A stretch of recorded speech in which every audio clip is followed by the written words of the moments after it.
Let's try that again. Hey, welcome to the Gold Goats and Guns Hour. It is Tuesday. It is February 22nd, 2022. My name is Tom Luongo.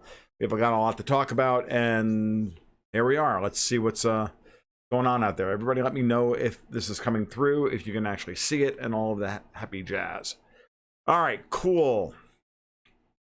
Yep, from DeSantistan. I love it. All right, that's good. Everything's coming through. Everything looks good. We're good to go. All right. So, Putin. Now, I did this. I did a stream last night for about an hour or so, talking about a lot of this stuff over on Odyssey. We're going to be moving over to Odyssey in about 15 minutes. The stream is up and the stream is already there and available. If you guys would take that link, tweet it out all across Twitter, that would be fantastic. For those of you who are confused about how to get from YouTube over to Odyssey, follow the link, and it's in the chat box to the left of my ugly mug. It's not that hard. It's right there. I just put it in there. Hey, I'll do it again. Ready? And boom. All right. No more excuses. If you're that technology challenged that you can't look to the right and click the link, I don't know what to tell you. Sorry. It's just I'm at that point. Like, so we're going to be moving over to Odyssey in about 15 minutes or so. I've got the stream ready for 9 o'clock, but unfortunately it's 9:20 is when we're going to start.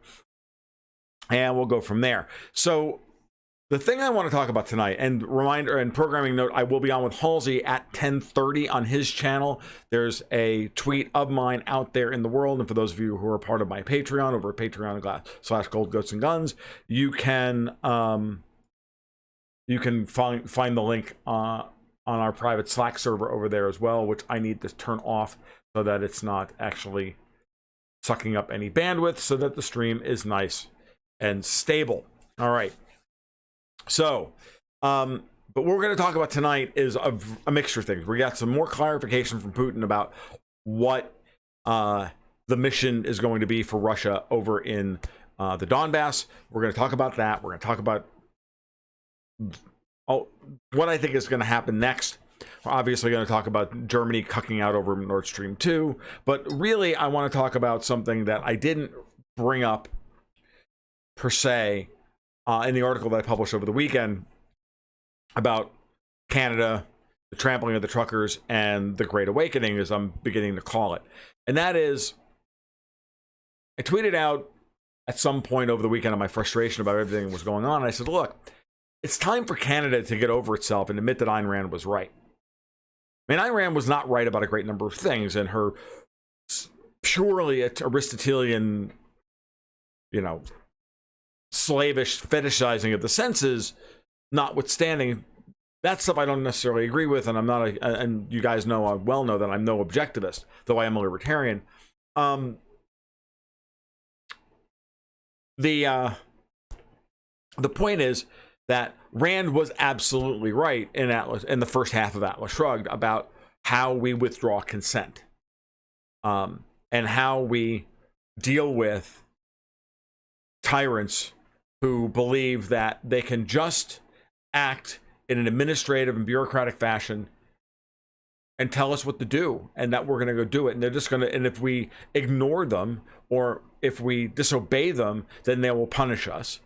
They will use their tremendous amount of power and institutional inertia to grind society to a halt. One of the things that's really frustrating is that in Atlas Shrugged, the society that the United States, the fictional version of the United States that Rand, created there, it wasn't a planned destruction of the society. It was just the natural outgrowth of what happens when you allow these types of people, for all intents and purposes, what Murray Rothbard would call tax consumers, and what I like to call rent seekers. When you let them run the society, this is the outcome. What we are living through now is actually something far more sinister than that, because it's actually a planned demolition of society. And it's a planned demolition of society because they fundamentally believe that this is how we are going to create the the next brave new world. And it's truly, truly horrific that they're going through the process on purpose to destroy our Western society in order to, quote unquote, build back better and build it up the way they want it with them still in charge. They don't deserve to be in charge. They're incompetent. They're sinister. They're evil. They're wrong. And they're going to fail. But they're going to fail in a way that is going to do the maximal amount of damage to the very fabric of society. And we have to recognize now that the only way for us to retain any amount of our dignity and our society and our community and our culture and everything else is to simply say no more. And that ties into what Putin did yesterday in recognizing the Donbass and then moving Russian troops in.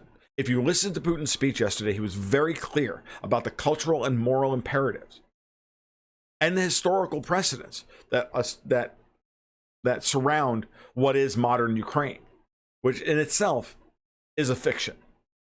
And so you have to realize that this was Putin's way of saying, no mas, that's enough, we're done. Russia is divorcing itself from the Western world, while the Western world is now reacting by saying, oh, well, we're going to sanction you, and we're not going to let you use our money, and we're not going to let you do this, and we're not going to let you, and it's like, fuck you, I don't care.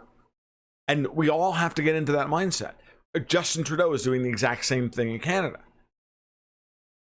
He's saying, we're not going to let you be part of society anymore. Mario Draghi is now saying everybody over the age of 50 who is unvaccinated is, quote, no longer a part of our society. Well, that's nice, Mario. It's nice that you can, make an edict and then think that it's just you create reality by making an edict. And these people really do think that if they pass a law, stroke of the pen, law of the land, kind of cool. For those of you who remember the Clinton administration, you'll know exactly who said that. That guy, by the way, is still alive, unfortunately. And, because karma hasn't, come around to that son of a bitch yet. So that is where we are. That is how we have to parse everything that's happened. And we have to look at the leaders around the world who are saying no more, and the leaders around the world who are silently and almost happily going along with the planned destruction. We have to reject the latter and embrace the former. And I don't care if that makes us traitors to our country or anything else. It doesn't matter, because at this point there is no country, there is no community, there is no country, there is no. These things are all fictions. They're all consensual hallucinations. You have to now think of yourself as a sovereign individual doing whatever you can to make your life free from them as much as possible. Now, I have been saying this in one form or another for the last 4.5, nearly 5 years since I've been doing this. And every day I write another article, or I write another blog post, or I do another live stream, or do another interview, and it's the same theme over and over again. When I say we all have to become ungovernable, that is a very personal statement. I can't tell you what that looks like. I love all the memes that everybody sends me all the time about becoming ungovernable. I see them all over the place. It's fantastic to see it, now finally beginning to get some kind of traction in the zeitgeist. But that's a very personal thing. And everybody has to withdraw their consent in their own particular and own special way. And however you do it, understand that even though it may look like and it may feel like you're just pissing in the wind, you're not. That act of disobedience, that act of being ungovernable, reverberates. It has an effect. So over the weekend, while my article was blowing up and I was getting huge feedback from people, and tremendous amount of interaction with people from all over the world, and it was quite edifying, and I'm glad everybody liked it. I didn't happen to think it was one of my better articles, but it just happened to be, I think, the right thing to say at the right moment in time. That I mean, there's always the inner critic and the artist back here going, yeah, that wasn't really your best work there, but hey, you know, whatever, go for it. But if they liked it, don't complain. But the thing that people kept saying to me over and over and over again is this: Tom, we can have far more effect now than the truckers did by besieging Ottawa. All they have to do now is go home and park their trucks.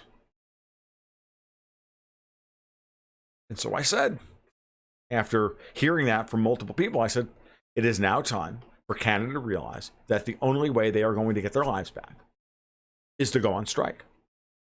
Is to realize that Ayn Rand was right and Atlas Shrugged, and you withhold your consent by withholding your labor, by withholding the value. You remember, your labor, your time is what they feed off of. They are fucking time vampires. That's who they are. It's what they are. At their essence. They steal your money. It's time. They steal your land. It's time. They steal your they asset forfeit. They steal your car. It's time. That car represents a part of your past. Everything that you've ever accumulated in your life represents a decision you made in a previous portion of your life with your very scarce time on this planet. We do not live in a universe of abundance. Contrary to the fucking commies over at the Venus Project. We do not live in a world of abundance. Poverty is what we are all born into. It is a world of scarcity because we all have X amount of time on this planet before we shuffle off this mortal coil. And we have to do the best we can with the time that is given to us. And time vampires like Klaus Schwab and Justin Trudeau and the fucking douchebag who works over at the fucking codes enforcement office in your local county planning board, fuck him. He's a time vampire. Fuck him. He does not deserve your consent. Fuck him. Fuck every one of them and their stupid asses. They have no goddamn right to tell you what to do with your time. And it is now time for every goddamn one of us to get up off our fucking fat asses and admit this and stop asking for permission to be outraged. Are we allowed to be outraged about what Justin Trudeau's doing in Ottawa? What do you think? Is this really Canada? No, fuck you. It's not Canada.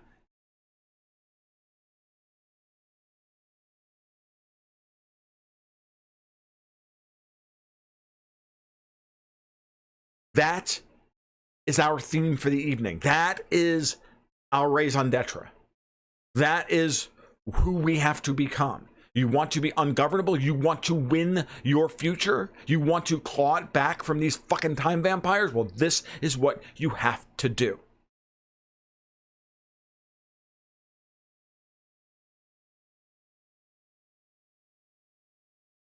Stop giving them your time. Produce for yourself and for your community and for your family. Produce for those who treat you honestly. But it is, I mean, when Jordan Peterson, of all freaking people, is saying, I think it's about time Canada goes into tax revolt, you know, we've really reached a fucking Rubicon here. I mean, Jordan Peterson. I mean, I love Jordan. I think he's fantastic. But I don't consider him like a radical in terms of his emotional state. I don't consider him a radical relative to this stuff at all. And yet, even he's saying now, it's time. Tax revolt. Whatever. I don't know. Will they shut me off of YouTube for that? Will they, you know, put me on a fucking list? Will they, you know, they send the FBI to my door? Whatever. At this point, does it really matter? Is everybody worried about losing something? At this point, you have to ask yourself, like the truckers asked themselves when they went to Ottawa, we don't have anything left. So what are you going to take from us?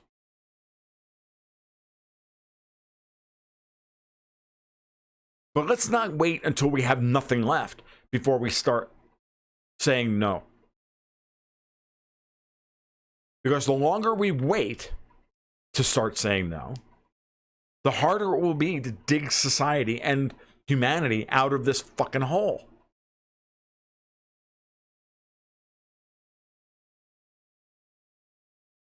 It's amazing. All right. Now that we're done with that, There's my 15 minutes of rant for the evening. There's my 2 minutes of hate. We will see you all over on Odyssey. If you like what you heard tonight, give a like, subscribe down below, do the thing, you know, all that stuff. You can follow me on my blog over tomluongo.me. You can follow me on Patreon, and you can support my work over at Patreon, patreon.com/goldgoatsandguns, where literally 65 to 70% of the work that I produce today is behind that paywall. If you are only reading the blog, if you're only watching this live stream, you are missing all the good stuff. This is the shit that I throw out for free. You guys be well. You take care. We'll talk soon. We'll see you over on Odyssey. One more time for those who cannot click to the right. There you go. Look to the right. You guys be well. You take care. We'll talk soon. Keep